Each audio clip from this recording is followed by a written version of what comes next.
လာပါကိုစစ် gaming channel ကနေပြန်လဲကြိုဆိုလိုက်ပါတယ်ဒီနေ့မှာတော့ကျွန်တော်တို့ PS5 ပန်ရှင်တွေရော Marvel fan တွေပါအမျှော်လင့်ဆုံးဖြစ်တဲ့ game တစ်ခုအကြောင်းပြောပြပေးသွားပါမယ်အဲ့ဒါကတော့ Isomatic game ကဖန်တီးနေတဲ့ Marvel Wolverine ဖြစ်ပါတယ် Spider-Man series နဲ့အောင်မြင်မှုကြီးကြီးရယူထားတဲ့ developer လည်းရဆိုတော့ဒီ game ကဘယ်လောက်ထိမိုက်မလဲ trailer ထဲမှာဘာတွေထိုးကြမလဲဆက်ပြီးတော့ကြည့်လိုက်ရအောင်ဗျာ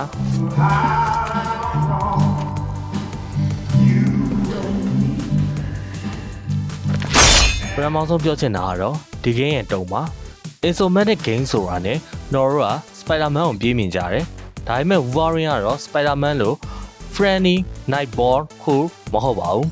developer တွေအတည်ပြုထားတဲ့အတိုင်းဒီ game ကမဲရှာတုံးလူကြီးကြိုက်ဖြစ်မှာပါဆိုလိုတာသွေးထက်တန်တွေကျန်တဲ့ action gun တွေကိုအပြည့်အဝမြင်ရဖို့ရှိပါတယ် Wolverine ရဲ့ Adamantium လက်သေးတွေကရန်သူတွေကိုဘယ်လိုပိုင်းဖြတ်မလဲဆိုတာတွေးကြည့်ရင်တော့ကြက်သိမ်းထားစရာပါပဲ trailer ထဲမှာမြင်ရတဲ့အတိုင်း virtual ဘိုင်းကတော့ပြောစရာမလိုအောင် share ပါပဲ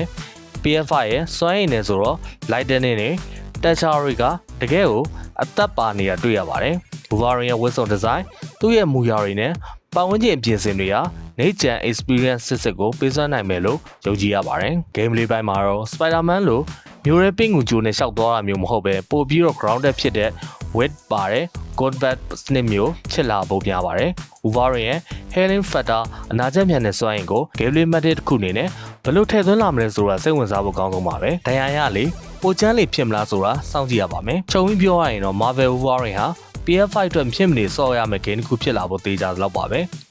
Spider-Man တို့ကပေးခဲ့တဲ့ quality မျိုးကိုဒီ game မှာပို့ပြီး depth ဖြစ်တဲ့ပုံစံနဲ့မြင်တွေ့ရမှာပါဘောရာတို့ရောဒီ game ပေါ်ဘယ်လိုမျှော်လင့်ထားလဲ comment မှာ